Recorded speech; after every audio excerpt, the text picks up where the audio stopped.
الحمد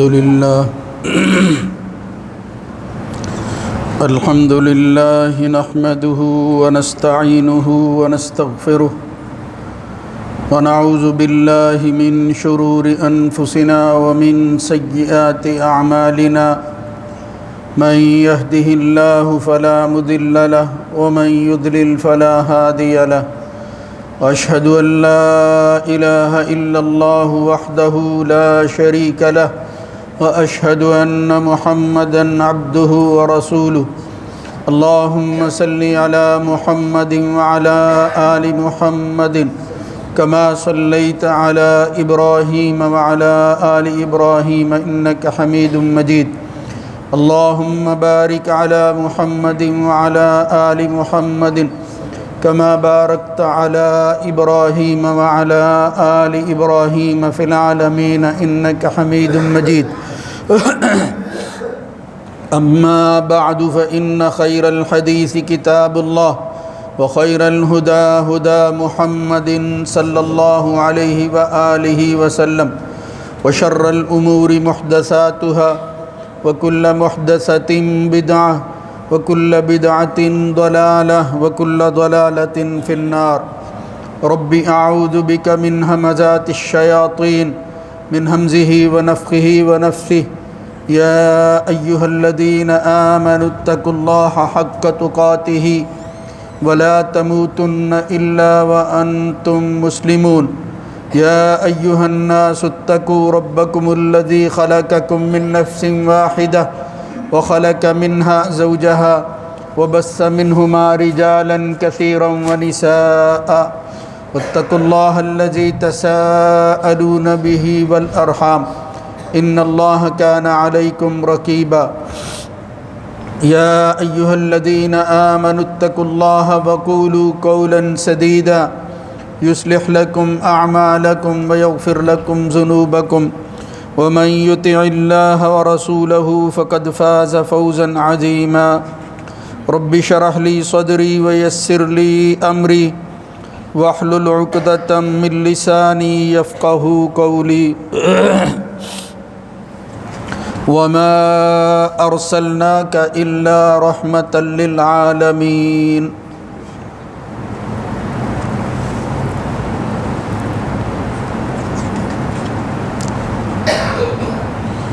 اور نہیں بھیجا ہم نے آپ کو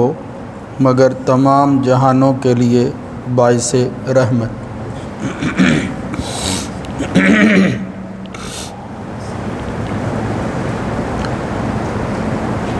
اللہ رب العزت کی حمد و ثنا کے بعد درود و سلام خاتم النبیین سید ولد آدم جناب محمد الرسول اللہ صلی اللہ علیہ وآلہ وسلم کی ذات گرامی پر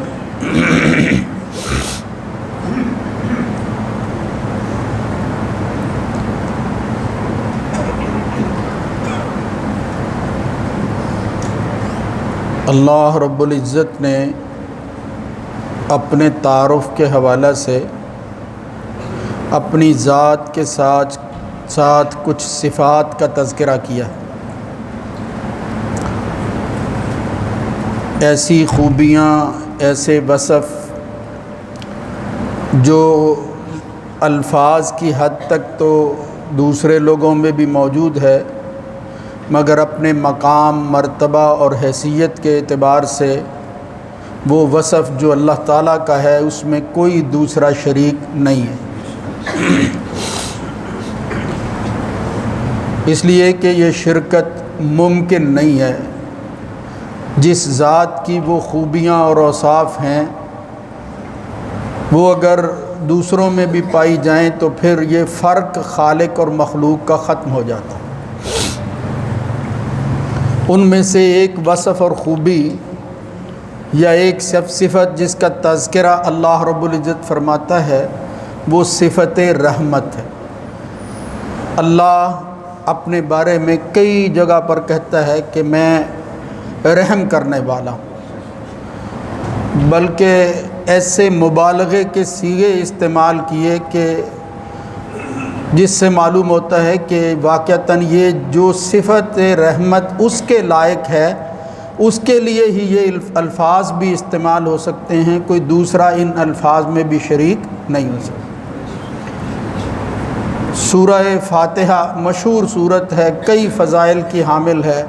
اس کے آغاز میں ہی اللہ رب العزت نے فرمایا ہے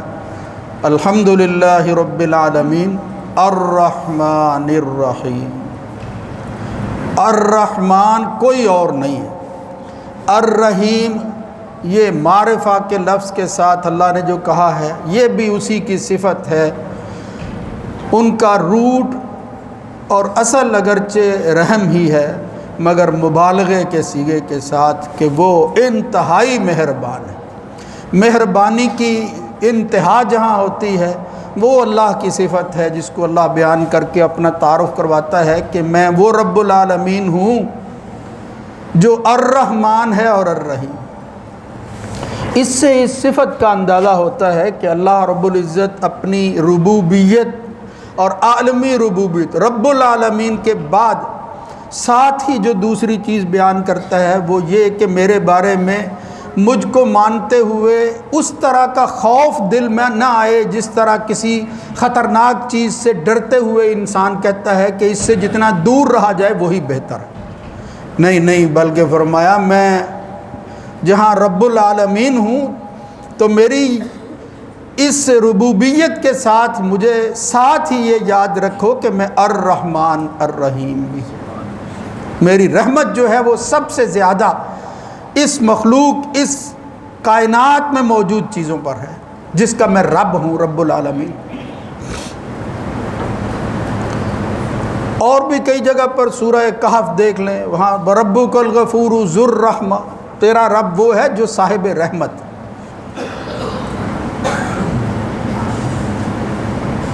اب اللہ تعالیٰ کی یہ جو صفت رحمت ہے ظاہر ہے کہ اس میں تو کوئی دوسرا شریک نہیں ہو سکتا، وہ اسی کے لائق ہے،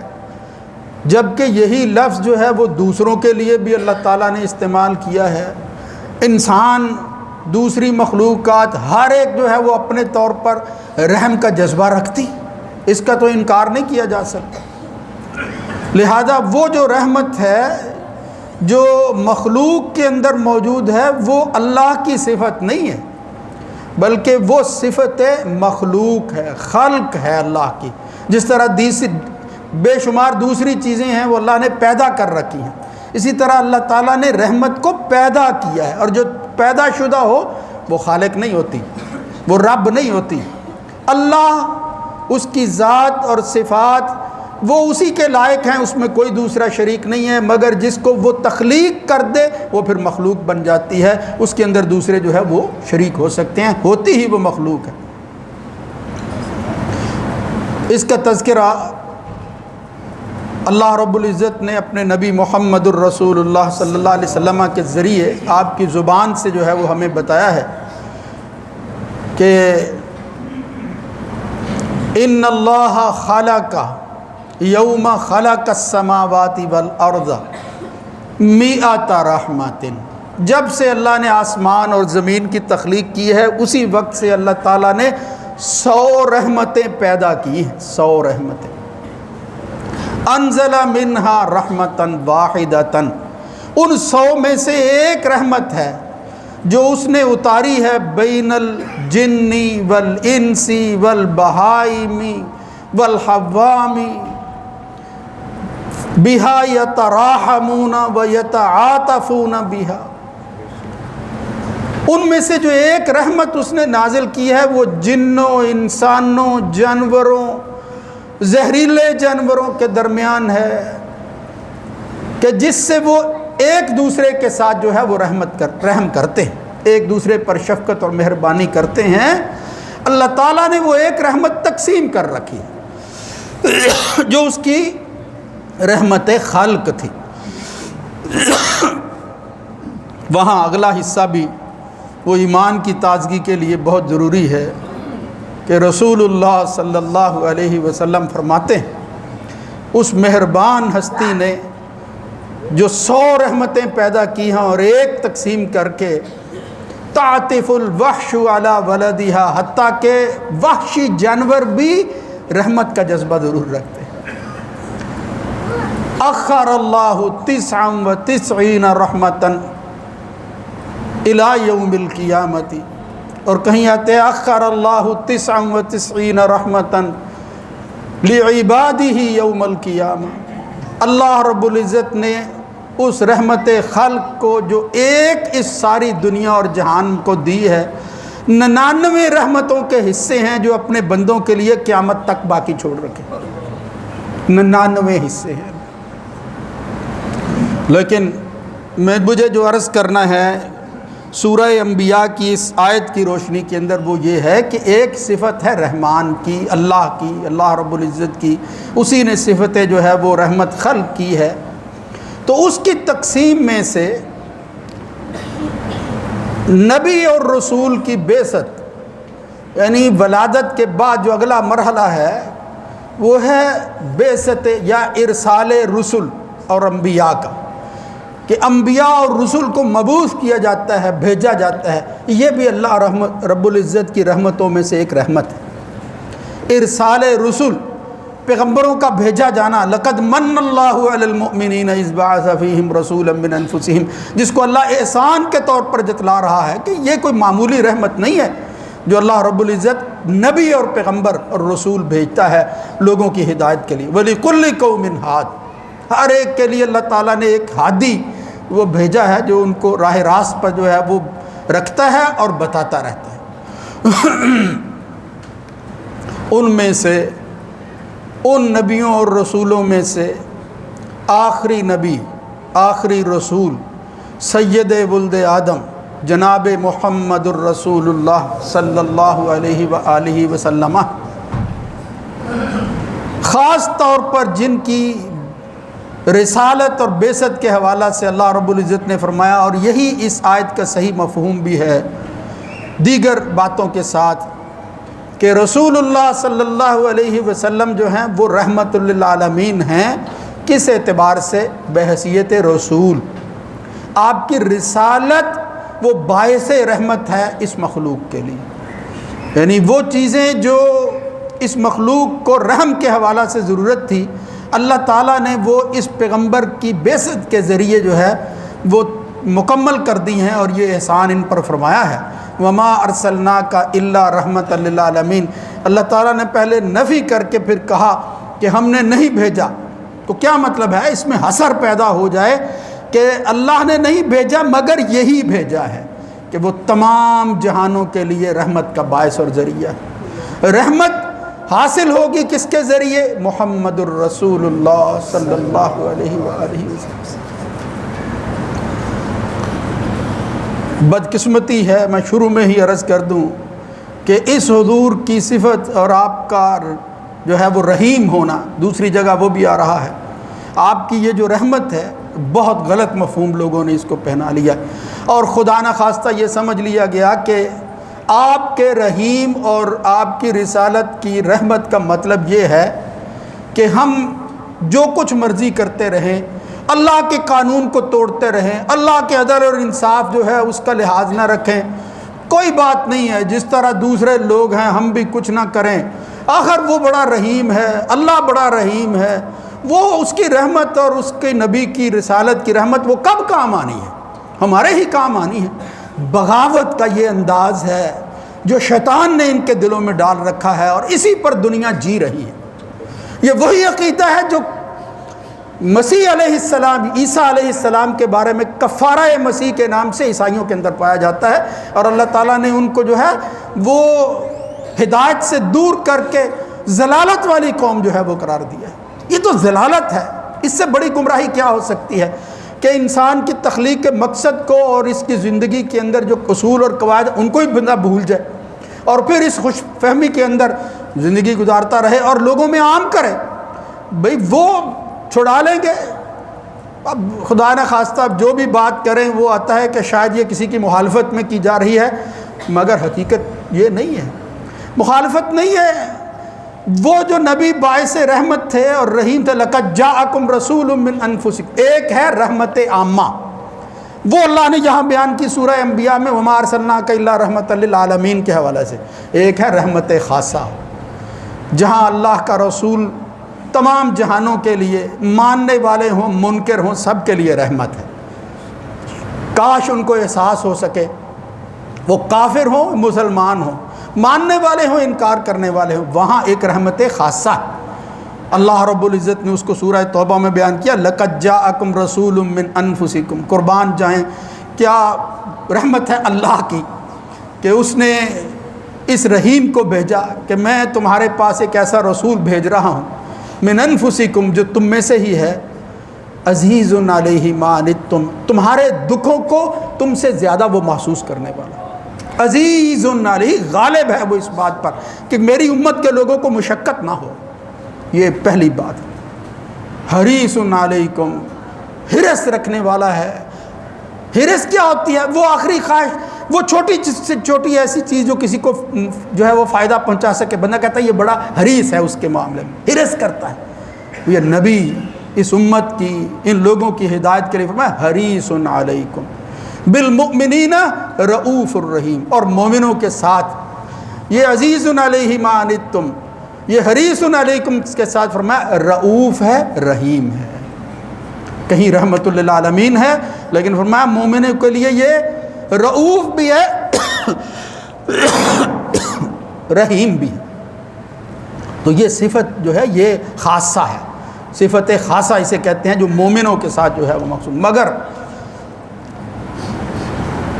نبی اور رسول کو اپنے لوگوں کے حوالہ سے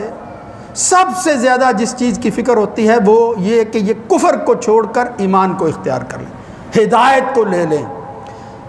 ہادی جو ہے وہ ہدایت کی طرف لوگوں کو بلاتا ہے، اور پھر اسی کی تمنا رکھتا ہے کہ کاش یہ لوگ جو ہیں، یہ جن کی طرف میں بھیجا گیا ہوں، یہ اس جہنم کی آگ سے بچ جائیں کہ جس کی ہوا جو ہے اس سے بھی انسان کو کوسوں دور رہنا چاہیے، یہ اس سے بچ جائیں. اور نبی کریم صلی اللہ علیہ وسلم جو رحمت للعالمین تھے، اللہ رب العزت قرآن مجید میں فرماتا ہے اس امت کی اس فکر کے حوالہ سے نبی اپنے آپ کو اس طرح فکر میں مبتلا کرتے، اس قدر پریشان ہو جاتے. تو فرمایا حالت یہ تھی لعلک باخع نفسک الا یکونوا مؤمنین. کہیں فرمایا ہاں طاسیم تلک آیات الکتاب المبین، لعلک باخع نفسک الا یکونوا مؤمنین. آپ کو کیا فکر کھائی جا رہی ہے؟ یوں لگتا ہے کہ آپ اس میں اپنے آپ کو وہ گھول دیں گے، یعنی اپنے آپ کو ختم کر دیں گے اسی فکر میں کہ کاش یہ مسلمان ہو جائیں. ان کے ایمان کی فکر نبی کو کھائے جا رہی. یہی وہ خاصہ ہے واقعتاً. ایک نبی سے بڑھ کر لوگوں کا احساس اور کس کو ہو سکتا ہے جس کی طرف وہ رسول اور نبی بنا کر بھیجا گیا. اور پھر یہ آخری نبی محمد الرسول اللہ صلی اللہ علیہ وسلم تو کافروں پر حضور رحمت تھے، ان کی ہدایت کے لیے فکر مند تھے نبی کریم صلی اللہ علیہ وآلہ وسلم. عام یعنی عام رحمت، ناس کا لفظ جو ہے وہ وہاں استعمال ہوتا ہے. اور پھر بے شمار چیزیں ہیں جو اس حوالے سے اللہ اور اس کے رسول نے بیان کی ہیں. آپ کے واقعات ہیں جو تصدیق کرتے ہیں اس بات کی کہ حضور کو واقعتاً فکر تھی. ایک متفق علیہ روایت ہے، جناب عائشہ رضی اللہ تعالیٰ عنہ بیان کرتی ہیں، مشہور ہے لیکن اس کی تجدید جو ہے وہ ہوتی رہنی چاہیے، کہ عائشہ رضی اللہ تعالیٰ عنہ نے پوچھا یا رسول اللہ صلی اللہ علیہ وآلہ وسلم، کیا آپ پر احد کے دن سے بڑھ کر بھی کوئی ایسا دن آیا ہے جو آپ کو بہت مشقت اور تکلیف والا معلوم ہوتا ہو؟ اس قوم نے آپ کے ساتھ جو کچھ کیا ہے، آپ کی رباعیاں دانت توڑ دیے، زخمی کر دیا رسول اللہ صلی اللہ علیہ وسلم، تو اس سے بھی بڑھ کر کوئی دن تھا؟ تو رسول اللہ صلی اللہ علیہ وسلم نے پھر جواب دیا کہ عائشہ، جب میرا چچا اس دنیا سے چلا گیا، ظاہری اعتبار سے وہ جس طرح میرا ساتھ دیتے تھے اور جہاں جہاں وہ کھڑا ہوا ہے، اس کی وفات کے بعد جو حالات ہو گئے تھے، میں نے مکہ سے نکل کر دوسری بستی اور علاقے میں پہنچ کر اس دعوت کو پہنچانے کی کوشش کی ہے. اور وہ فرماتے ہیں کہ یوم عقبہ میں طائف کی طرف گیا ہوں، عام جو بات ہے طائف کی طرف گیا ہوں، اور وہاں ابن عبدیہ لیل بن کلال یعنی اس طرح کے نام کے ساتھ جو سردار تھے میں ان کے پاس گیا اور پھر میں نے یہ دعوت پیش کی ہے، مگر ان بے نصیبوں نے بھی مکہ کے لوگوں کی طرح میری دعوت کو ٹھکرا دیا۔ بہت مجھے غم ہوا، بہت مجھے تکلیف ہوئی۔ یہ ویسے بخاری مسلم میں اتنے ہی الفاظ ہیں۔ یہ الگ بات ہے کہ ایک دوسری روایت کے اندر آتا ہے کہ حضرت عبداللہ ابن مسعود کہتے ہیں یحکی نبی من الانبیاء، نبی کریم صلی اللہ علیہ وسلم انبیاء میں سے ایک کا تذکرہ کر کے یہ کہہ رہے تھے کہ کیسے لوگ ہیں، انہوں نے جو ہے وہ اپنے نبی کو ادموہ زخمی کر کے خون آلود کر دیا، یمسح وجہہ، اپنے ہاتھ کے ساتھ حضور جو ہے وہ خون کو صاف کر رہے تھے اس طرح، اور پھر ساتھ ہی جو ہے وہ یہ بات جو ہے وہ ارشاد فرما رہے تھے کہ کس طرح اس کی قوم نے اس کو اچھا سلوک کرنے کی بجائے، خیر خواہی کرنے کی بجائے، ساتھ دینے کی بجائے ان کا انکار کر کے اس کو جھٹلا دیا ہے۔ تو فرمایا وہاں بھی کچھ ایسا ہی ہوا جب طائف آپ گئے ہیں، وہ کہ پھر وہ اوباش پیچھے پڑ گئے، انہوں نے حضور کو جو ہے وہ زخمی اتنا کیا، پتھر مارے، یعنی یہ تاریخ اور روایتوں کے اندر جو ہے وہ سیرت میں تو بیان کیا جاتا ہے، مگر یہ حدیث وغیرہ میں اس طرح کوئی نہیں ہے۔ اصل میں جو سردار ملے نبی کریم صلی اللہ علیہ وسلم، آپ ان کے سامنے وہ دعوت کو رکھنا چاہتے تھے، انہوں نے انکار کیا، تو اس وقت بہت افسوس ہوا رسول اللہ صلی اللہ علیہ وسلم کو۔ امید جس طرح کسی کی ٹوٹتی ہے، اگرچہ مایوسی نہیں ہے، لیکن آدمی کہتا ہے کہ یہاں جو ہے وہ مجھے فائدہ ہوگا، وہ نہ ہوا۔ تو وہ کہتے ہیں نبی کریم صلی اللہ علیہ وسلم عائشہ سے کہ مجھے وہ دن بہت جو ہے وہ محسوس ہوتا ہے، بہت تکلیف دہ تھا وہ وقت میرے لیے۔ وہ کہتے ہیں کہ فلم استفق، اسی حالت کے اندر، اسی پریشانی کے اندر جو ہے وہ آ رہا تھا، اور یہ حالت تھی کہ پھر میں نے اچانک دیکھا فیضا انا بصحابۃ قد ذلتنی، جب یہ تکلیف ہو، دیکھو اللہ کو اپنے پیغمبروں کی جو ہے وہ کتنی پریشانی جو ہے وہ محسوس ہوتی ہے، اور آپ اللہ رب العزت تسلی دیتا ہے۔ جب حضور کی یہ کیفیت دیکھی کہ یہاں بھی وہ جو مطلوبہ، بلکہ اس میں حدیث میں یہ لفظ آتے ہیں ما اردت، جو میں ان سے توقع رکھتا تھا وہ مجھے میری توقع نہ پوری ہو سکی، تو پھر اسی پریشانی میں نے دیکھا، مجھے جب کچھ ہوش آیا، جس طرح حالت ہوتی ہے آدمی کے، افاقہ ہوا، تو میں نے دیکھا کہ ایک بادل کا سایہ میرے اوپر ہو رہا ہے، قد اذلتنی بصحابۃ، اور فرماتے کہ عائشہ میں نے دیکھا کہ جبریل پھر میرے پاس آئے ہیں، اور انہوں نے آ کر کہا یا رسول اللہ صلی اللہ علیہ وسلم، اللہ نے یہ ملک الجبال آپ کے پاس بھیجا ہے، یہ فرشتوں پر یہ وہ فرشتہ ہے جو پہاڑوں پر مقرر ہے، پہاڑوں پر مقرر فرشتہ ہے۔ اور وہ پھر آ کر کہے سلم علیہ، اس نے بھی مجھے سلام کہا اور کہا ان شئت اطبق علیہم الاخشبین، آپ مجھے حکم دیجئے، میں اللہ کی طرف سے اترا ہوں کہ میں یہ دونوں پہاڑ جو ان بستیوں کے درمیان ارد گرد ہیں، میں ان کو اس طرح ملا دوں کہ ان کا نشان اس دنیا سے ختم ہو جائے، آپ مجھے جو ہے وہ حکم دیجئے، میں اللہ کی طرف سے جو ہے وہ مقرر کرتا ہوں ان پہاڑوں پر، اور یہاں جو ہے وہ حاضر ہوا ہوں اللہ رب العزت کے حکم کے ساتھ۔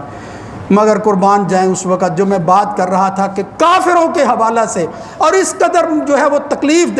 دینے والوں کے حوالہ سے بھی محمد الرسول اللہ صلی اللہ علیہ وسلم کے دل کے اندر کتنا جذبہ تھا، کیا رحمت تھی۔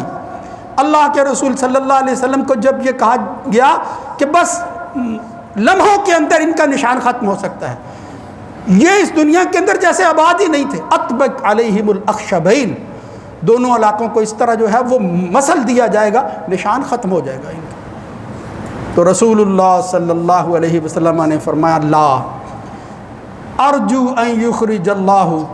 مجھے اللہ کے گھر سے امید ہے کہ اللہ تعالیٰ اسی سرزمین سے، انہی لوگوں میں سے ایسے لوگوں کو پیدا کرے گا من یعبد اللہ وحدہ لا یشرک بہ شیئا، جو اللہ کی بندگی کریں گے اور ایمان کو قبول کر لیں گے، اس کے ساتھ کسی کو شریک نہیں ٹھہرائیں گے۔ اب ان کی وجہ سے میں ان کو جو ہے وہ تکلیف، اللہ کے اس حکم کی زد میں میں ان کو نہیں لانا چاہتا،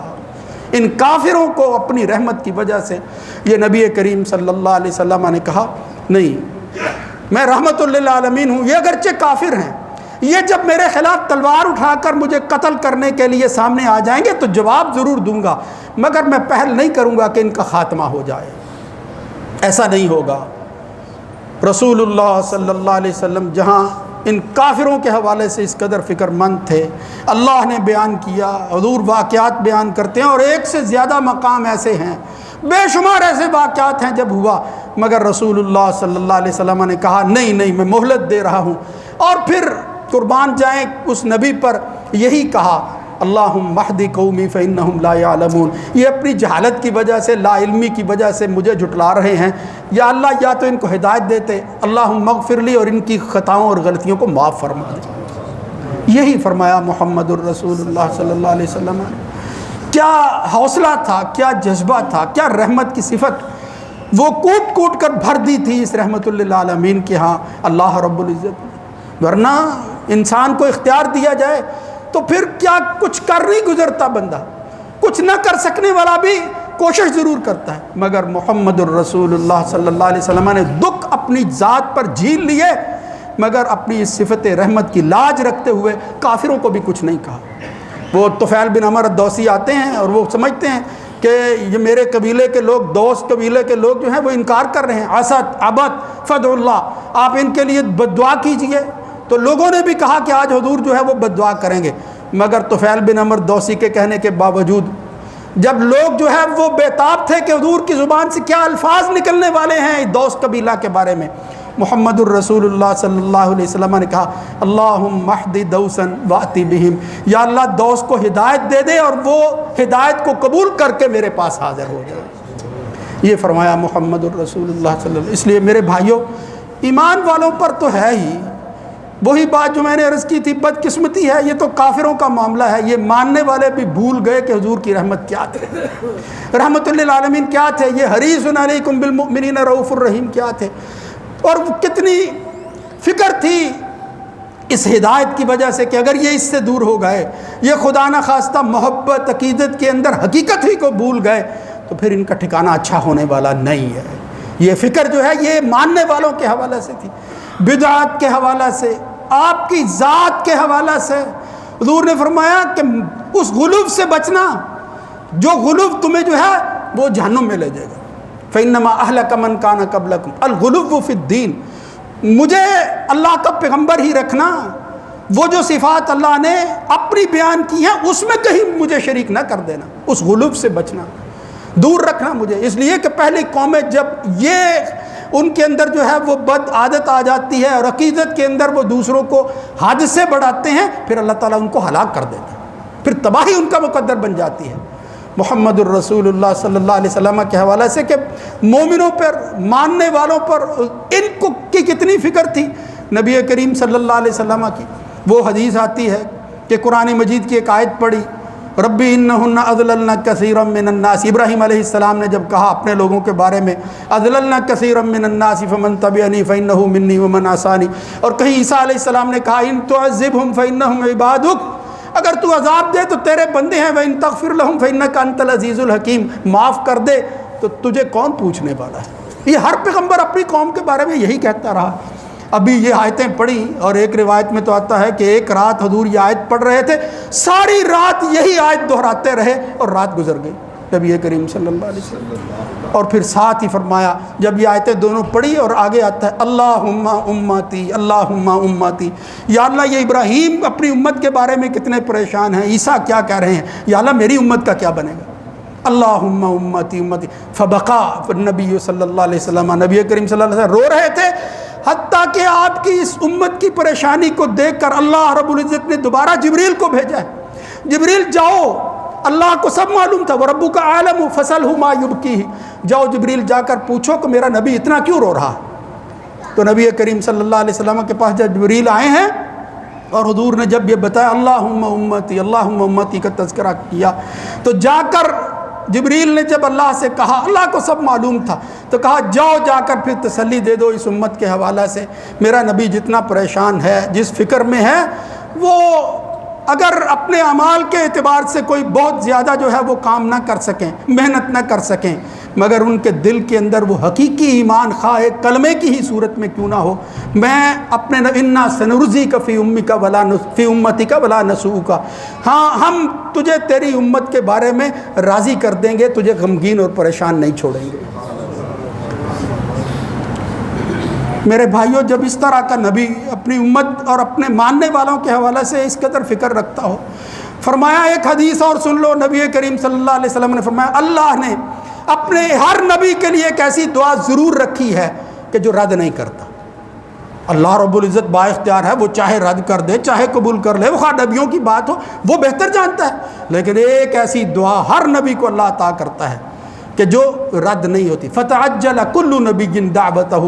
ہر نبی نے اپنی وہ دعوت اپنی دعا وہ کر لی ہے، جلدی اسی دنیا کے اندر جو ہے وہ لے لی ہے اللہ سے، رد نہیں ہوئی ان کی۔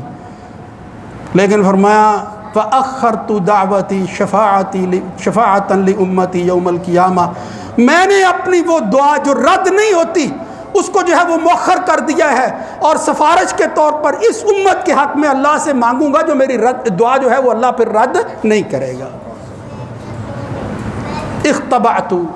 کہیں آتا اخرت شفاعتی دعوتی شفعا لامتی یا شفاعتا لامتی یوم القیامہ۔ یہ نبی اس قدر جو ہے وہ اپنے ماننے کافروں کے ساتھ ساتھ اپنے ماننے والوں کے حوالے سے کس قدر فکر مند تھے۔ کیا حالات تھے نبی کریم صلی اللہ علیہ وسلم کے۔ قرآن پڑھو میرے بھائیوں،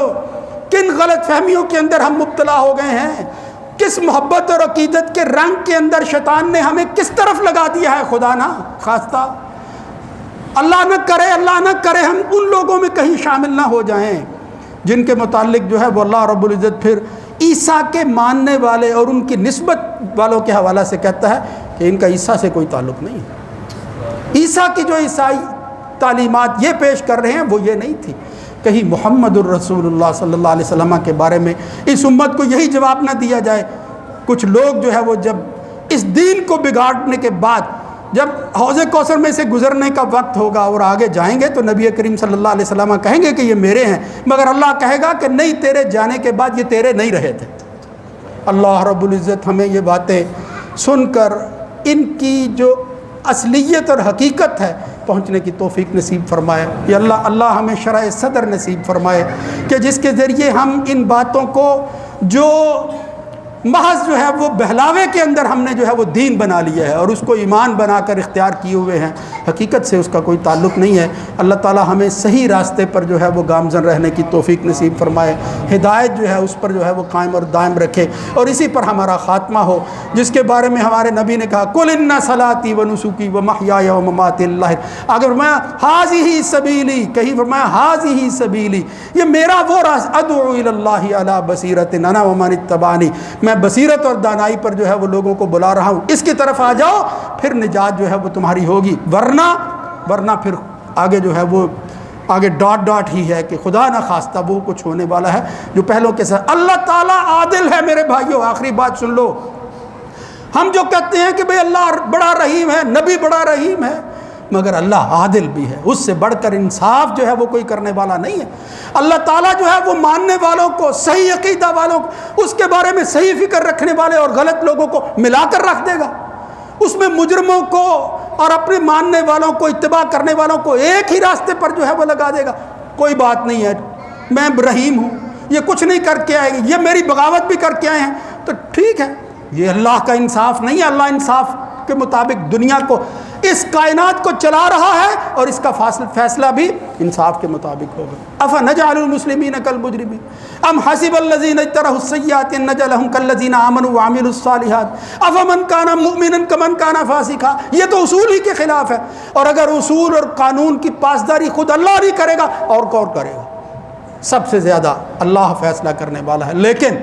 وہ جو بنیاد ہے اس کی معرفت کے حوالے سے دل میں موجود ہوگی تو پھر اللہ تعالیٰ تمہاری ان غلطیوں پر، تمہاری ان کوتاہیوں پر وہ عفو اور درگزر تو کرے گا، لیکن اپنے فیصلے، اپنے عدل اور انصاف کو تبدیل نہیں کرے گا۔ اللہ تعالیٰ سمجھنے کی توفیق نصیب فرمائے۔ اقول قولی ھذا استغفر اللہ لی ولکم۔